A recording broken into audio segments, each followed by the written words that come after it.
Gusto ang buhay-buhay. Nakapag-drawing pa ba ang lahat? Nakapag-practice ka pa bang mag-drawing? Graphic designer ka ba? Ako, oo. Gusto mo maging graphic designer? Wag na.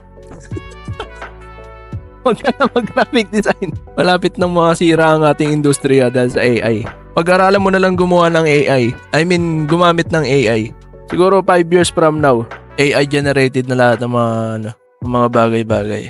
Anong kagandahan na nag-aaral ka ng arts? Kahit na may AI na sa panahon niya. Kagandahan ng marunong ka pa rin mag-drawing at alam mo ang principle nito. Hindi kaya nitong i-replicate kasi ito meron tong tinatawag na soul. Meron kang authenticity pag sariling kamay Ibig sabihin, may pagkakamali yan, hindi yan perfect. Unlike ng AI, putik, alatang-alata mo, perfectong-perfecto.